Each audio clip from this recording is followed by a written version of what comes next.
instructions are simple. We are going to make Jell-O today as part of a Diff'rent Strokes shoe swap.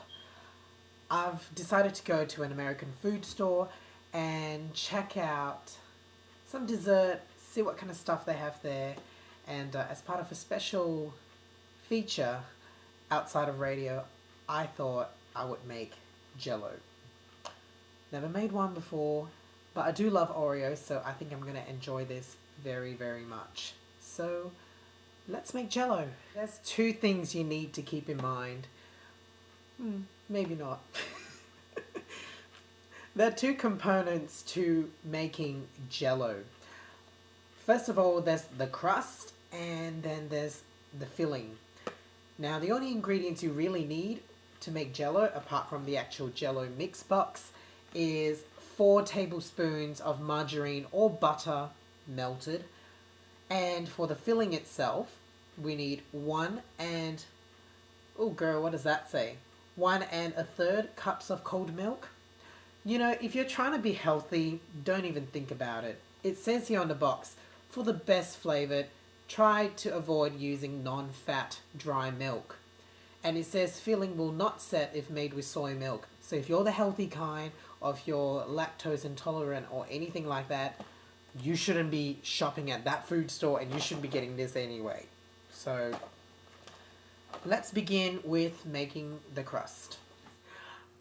When it comes to cooking, let's see, I don't really follow instructions. It says 4 tablespoons of butter, and then I kind of thought, well, that's kind of fatty. So what I'll do is I might cut some corners, make it maybe 3.5 or 3 1/4. And when it says tablespoon, does it really mean like this tablespoon, or does it mean like an actual cooking tablespoon? Because I don't have that here at home. So I thought that looks like 4 tablespoons of butter. I mean, more or less. If your tablespoon is really big, then that's 1. So I think this could work. So I'm going to go melt this now, and this is actually going in the crust. Okay, here comes the next part. We have emptied the crust mix into something called a pie plate. Now, we don't have pie plates in this house, so we're going to substitute it with just a regular plate with a little thingy that comes up the side. So hopefully that will work still. You know, either way, I'm not fussed with presentation. You will learn that about my cooking soon enough anyway, and really, that's just the way it goes. I have melted butter here. I'm just going to pour it in, and it says to mix gently. Gee, I wish you could see this. Ooh, okay. There it goes. Melted butter with the crust mix. And it says to mix, to stir it gently. So here it is. I'm just stirring it in.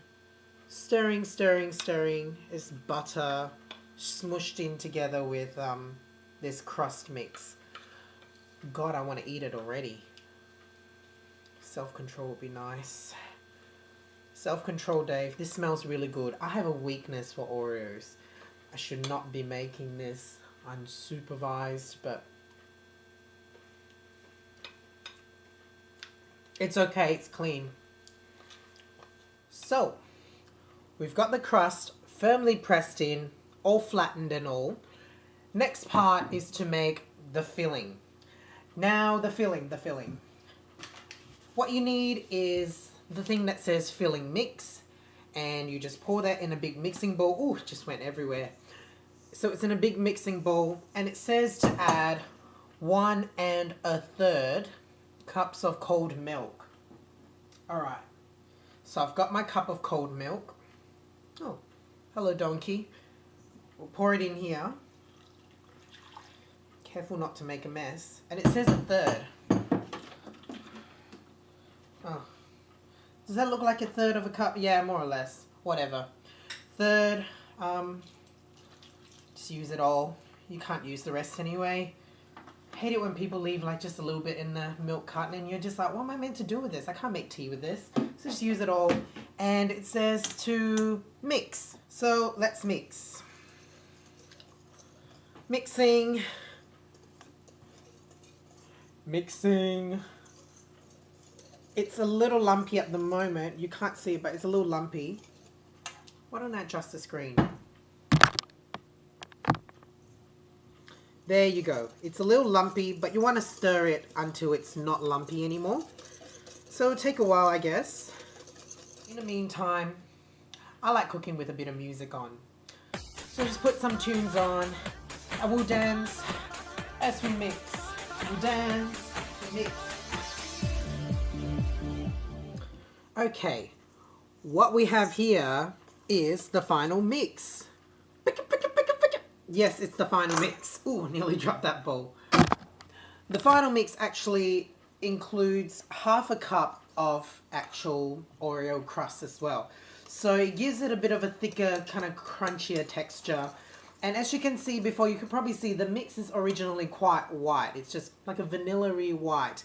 So when you put the actual Oreo crunchy biscuity pieces in and you actually mix it in, it gives it that sort of brownie kind of, starts looking more like cookies and cream. So thankfully it actually looks like cookies and cream now. So I've stirred it to a point where it's quite thick. There's crust in there and most of it is quite well crushed already. So what we're going to do is we're going to pour it onto the pie plate with the base there already.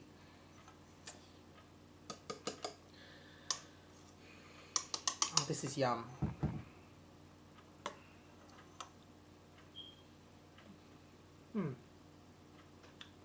It's very sweet.